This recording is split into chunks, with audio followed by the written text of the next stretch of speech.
Before Aegon's conquest and the invasion of Westeros began to forge the realm as we know it now, there were 7 individual kingdoms, each with their own unique history stretching back thousands of years. Today on the Ravens Hall, we will go over each of the kingdoms and examine their respective rulers at the time of the conquest. If you enjoyed the video, don't forget to subscribe for more content like this and leave a like. Let's get into it. The first kingdom we'll look at is the Kingdom of the Stormlands. The Stormlands are located in the southeast region of Westeros, where they stretch north to the Blackwater River, south to the Dornish Marshes, and west to the Reach. The king at the time of the conquest was Argilac Durrandon, also known as Argilac the Arrogant. The Durrandons are said to originate with Durin Godsgrief, who would be known as the first Storm King as he finished construction on his castle Storm's End. The Durrandons would rule Storm's End for thousands of years, and the Baratheons would not come into the picture until the time of the conquest. Argilac came into his kingship during his youth when his father Allan V was killed in a failed war. As a boy, Argilac first gained his reputation as he stopped a Dornish invasion from spreading from the south. In his later years, he would join an alliance with the Free Cities to revolt against Volantis from conquering Myr. By the time of Aegon's conquest, he had established himself as a warrior king and ultimately met his end at the Battle of the Last Storm, but that is a topic for another time.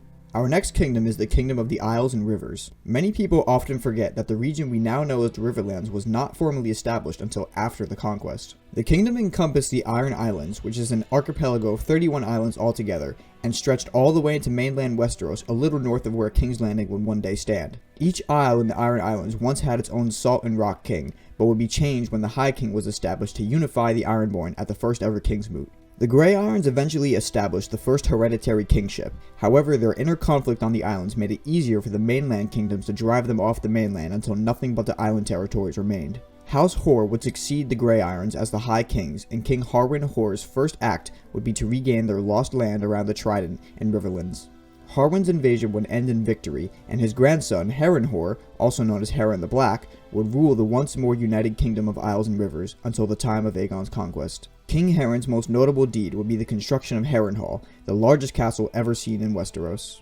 The next kingdom would be the Kingdom of the Reach. The Reach was and is the most populated region in Westeros, as well as one of the largest next to the north. The kingdom spanned the entire southwestern part of Westeros, bordered by the Westerlands to the north, Dorne to the south, and the Stormlands to the east. House Gardener would rule over the Reach for many years during this time, claiming descent from Garth Greenhand, who was known as the first High King of all the First Men. The Gardeners ruled from Highgarden and greatly expanded their domains of the kingdom during their time in power. King Mern IX Gardener ruled the Reach at the time of the conquest and would serve as the last in the long line of the Gardener kings. King Mern ultimately met his end at the Field of Fire against Aegon and his sisters. If you want to know more about that topic, check out this video. Moving on to our next kingdom, we have the Kingdom of the Westerlands. The Westerlands, as is in the name, occupied much of the western territories of the continent.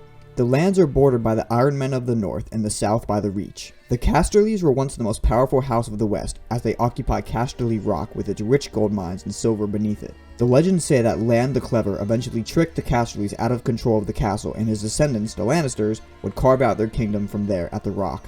The Lannisters regularly battled the kings of the Iron Islands and Reach, but would sometimes fight together against a common enemy. At the time of the conquest, Loren Lannister held the rock and would join forces with King Mern of the Reach once Aegon would arrive to begin his conquests. The next kingdom is the Kingdom of the Mountains and Vale. The Vale was the first settled kingdom by the Andals in Westeros and would eventually be ruled by House Arryn. The Arryns established their dynasty when Sir Ardys Arryn would overthrow King Robar Royce at the Battle of the Seven Stars and be named King of Mountain and Vale. Ardys and his descendants would maintain control of the Vale for centuries and expand their grip over the land in time, most notably by expanding to the Fingers and Three Sisters Islands they won against the Northmen. The wielder of the Falcon Crown and King of the Vale at the time of the conquest was Ronald Arryn, a young boy and oldest son of Queen Regent Shara Arryn, who was known as one of the most beautiful women in all Westeros. Ronald and Shara would not prove much of a threat to Aegon and bend the knee to his rule relatively easily.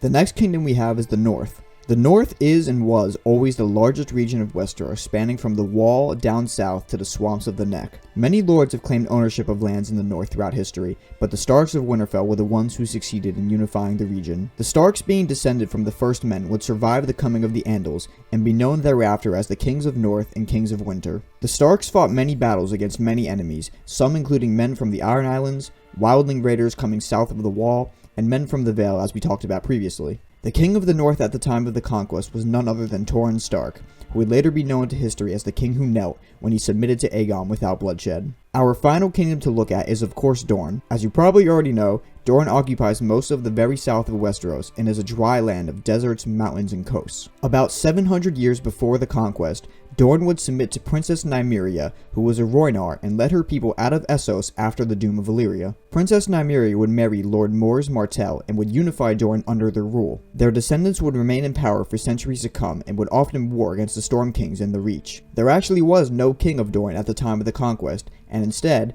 Princess Meria Martell controlled Dorne. Meria is described to be an old, blind, fat, and balding woman who was called the Yellow Toad by her rivals. She and her forces would not bend to Aegon and be the only one of the 7 kingdoms to succeed. Aegon and his successors would lay claim to Dorne anyway, but have no actual control of the land for over 2 centuries into the Targaryen dynasty.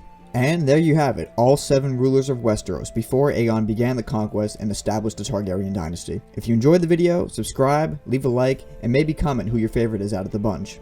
For more videos like these, we have plenty of other lore videos on the channel, so feel free to browse around. We also have a Twitter page now, @TheRavenshall, so you can find us there. With all that said, thank you for watching, and we'll see you next time on The Ravenshall.